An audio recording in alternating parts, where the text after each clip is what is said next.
नमस्कार स्वराज पोस्ट देख रहे हैं आप। मेरा नाम है अनिकेत पाठक। पहले चरण के लिए चुनाव हो चुके हैं, वोटिंग हो चुकी है। अब दूसरे चरण का जो आज है आखिरी दिन है प्रचार के लिए, और दूसरे चरण का वोटिंग जो है 11 तारीख को होना है। 14 तारीख को जो है रिजल्ट भी आ जाएगा। रिजल्ट के बाद ये तय होगा कि बिहार में इस बार किसकी सरकार बनने जा रही है। जब बम्पर वोटिंग हुई है उसके बाद कई तरह के दावे किए जा रहे हैं अलग अलग पार्टियों के द्वारा, गठबंधनों के द्वारा। लेकिन आप जब थंबनेल पढ़ रहे होंगे तो आप समझ रहे होंगे कि इस बार के वीडियो में हम आपसे क्या जिक्र करने जा रहे हैं और क्या बताने जा रहे हैं। देखिए, जगह जगह लोग जो है ये समझने का प्रयास कर रहे हैं कि जब वोट प्रतिशत बढ़ा है तो उसका असर किस तरह से हो रहा है, कौन सी पार्टी किस तरह का प्रदर्शन कर रही है। तो उसमें हम आज कांग्रेस के बारे में आपको बताने के लिए जा रहे हैं। कांग्रेस का क्या स्थिति रहेगा इस बार के चुनाव में, पहले फेज में कांग्रेस कहाँ रही, कैसी रही, ये समझेंगे। और सेकंड फेज में भी कांग्रेस किस तरह से प्रभावी है या नहीं है, इसको भी समझने का हम प्रयास करेंगे और इसके पीछे के कारणों को भी समझेंगे। देखिए, आज चुनाव प्रचार का जब आखिरी दिन है दूसरे चरण का, आज 5 बजे थम जाएगा। और आज भी राहुल गांधी कई जगहों पर प्रचार प्रसार करने के लिए बिहार में है। बिहार में वो घूमेंगे, प्रचार करेंगे। प्रधानमंत्री नरेंद्र मोदी कल ही आखिरी सभा कर करके लौट गए हैं और वो बोले भी कि ये मेरी आखिरी सभा है। और आज जब राहुल गांधी प्रचार करेंगे तो ये भी समझने का प्रयास करेंगे कि दूसरे चरण में उसका इफेक्ट किस तरह से होगा। अब समझिए, जो पहला चरण में मतदान हुआ है, 121 सीटों पर मतदान हुआ है, उसमें कई सीटों पर कांग्रेस के उम्मीदवार भी थे। कई ऐसी सीटें भी थी जिस पर कि महागठबंधन के उम्मीदवार आप आमने सामने थे, फ्रेंडली फाइट की बात की जा रही थी। अगर हम उन सीटों को भी देखें तो जहां जहां कांग्रेस थी और जहां कांग्रेस आरजेडी या कह लीजिए कांग्रेस सीपीआई या और भी अन्य पार्टी के बीच में दिख रहा था महागठबंधन के, उसमें भी आप देखिएगा तो कहीं ना कहीं एज मिलता हुआ दिख रहा है यहाँ पर कांग्रेस को। उन सीटों पर भी कांग्रेस अच्छा प्रदर्शन कर सकती है, क्योंकि हम पिछले कई दिनों से ग्राउंड रिपोर्टिंग कर रहे हैं, जगह जगह जा रहे हैं, लोगों से बातचीत कर रहे हैं। तो हम उन सीटों पर भी गए जिन सीटों पर महागठबंधन में फ्रेंडली फाइट है और जहां पर कांग्रेस है, लड़ रही है उस फ्रेंडली फाइट में। वहां जब हमने पता किया तो हमें ये जानकारी मिली कि जहां जहां फ्रेंडली फाइट है, जहां कांग्रेस है, वहां पर अन्य महागठबंधन के दल के अपेक्षा कांग्रेस को ज्यादा प्रभावी वहां पर दिख रहा है, ज्यादा प्रभावी वहां पर कांग्रेस दिख रही है और उसको एज मिलता हुआ वहां पर दिख रहा है। ये तो हो गई उन सीटों की बात। बाकी आप जब बात करिएगा, जैसे सेकंड चरण में सीमांचल की सीटों पर चुनाव होना है और कहा जा रहा है कि इस बार सीमांचल में जो है चौंकाने वाला रिजल्ट सामने आ सकता है, क्योंकि पिछली बार वहां की जो जनता है वह अलग तरह का मैंडेट दी थी और वो एक नए पार्टी को चाह रही थी। AIMIM की बात हम कर रहे हैं, उसको चुना था वहां पर। लेकिन इस बार शायद ऐसा नहीं होता हुआ दिख रहा है। AIMIM बहुत ज्यादा इफेक्ट नहीं करेगा, थोड़ा बहुत इफेक्ट करेगी भी।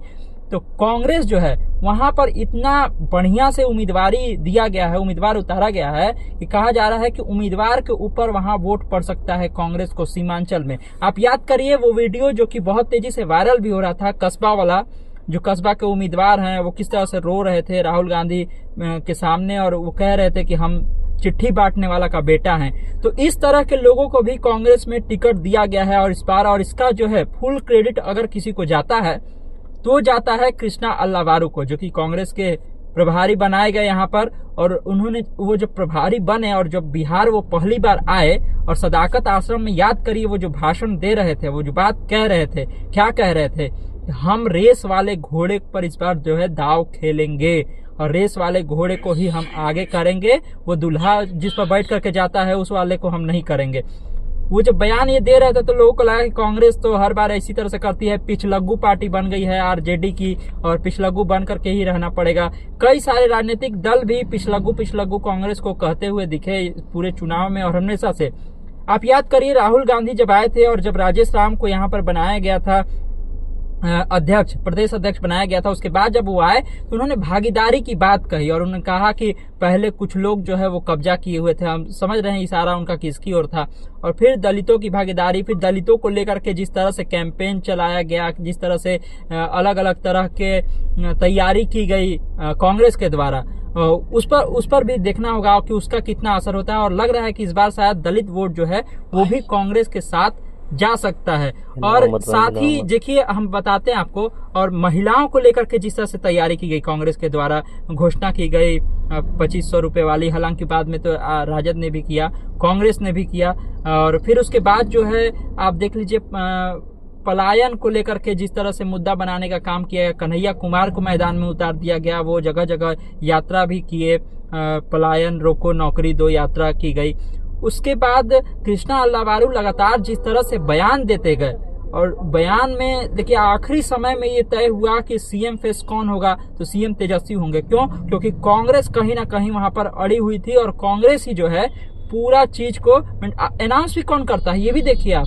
अनाउंस करने के लिए कांग्रेस के बड़े नेता, पूर्व मुख्यमंत्री राजस्थान के, वो आते हैं यहाँ पर, और वो ये बात अनाउंस करते हैं कि तेजस्वी सीएम फेस होंगे। तो इस बार जो है कांग्रेस, बाकी पिछली बार अगर देख ले, पिछली बार उस तरह से प्रभावी नहीं रही, 70 सीटें मिल जरूर गई थी, लेकिन बहुत कम सीट ही जीत सकी थी, मतलब 20 के से भी कम सीट जीती थी पिछली बार कांग्रेस। और इस बार लग रहा है कि कांग्रेस का जो प्रदर्शन है पिछली बार की तुलना में इस बार बेहतर होने की उम्मीद है। और बेहतर होने का कारण यही है कि राहुल गांधी को भी आप देख लीजिए किस तरह से इस बार चुनाव प्रचार उन्होंने किया है। राहुल गांधी हो गए, सोनिया गांधी को आप देख लीजिए, मल्लिकार्जुन खड़गे ने कई सभाएं की हैं, और जिस तरह से कनेक्ट किया है लोगों से। और उससे पहले जो एक यात्रा निकाला गया था, तेजस्वी भी थे उस यात्रा में, वोटर अधिकार यात्रा जिसको कहा गया, और उस समय राहुल गांधी भी थे। उसमें जो उमड़ी हुई भीड़ थी, वो भीड़ बता रही थी कि आप याद करिए जब पूरा हो रहा था तो उसमें हीरो के रूप में कौन उभरा था,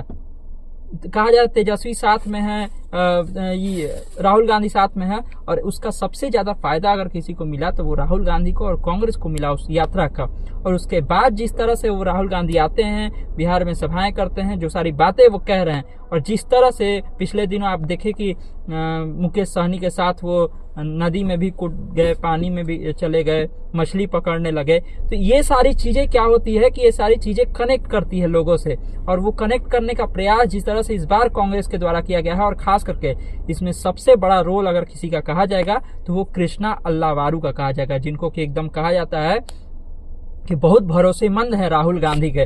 और याद करिए जब कस्बा वाला जो प्रत्याशी है वो जब रो रहा था और वो बोल रहा था तो वो अल्लावारू का भी जिक्र करता है, और वो कहता है कि लोग तो हमको कह रहा था कि इस सब चक्कर में कहाँ पड़े हो, कांग्रेस में कुछ होने वाला है तुम्हारा, लेकिन हमको अल्लावारू जी के बात पर विश्वास था। और अल्लावारू जी बात बोले थे कि जो लोग मेहनत करेंगे उनको इस बार टिकट दिया जाएगा। मतलब कि इस बार टिकट देने में कांग्रेस ने अपने तरफ से पूरा दमखम लगाया है, न कि राजद से बहुत ज्यादा सपोर्ट लिया है। क्योंकि ऐसा होता था कि राजद जिसको कह दी उसको उम्मीदवार बना दिया गया इन सीटों पर, और आखिरी समय तक देखिए ना किस तरह से सीटों को लेकर के जो है आप होता रहा कांग्रेस और आरजेडी में। और कई सीटों पर ऐसा भी हुआ कि अभी भी उम्मीदवार आमने सामने है, उसके बाद भी कांग्रेस अड़ करके वहां पर है, और कई सारे बयान भी अभी भी आ जाते हैं।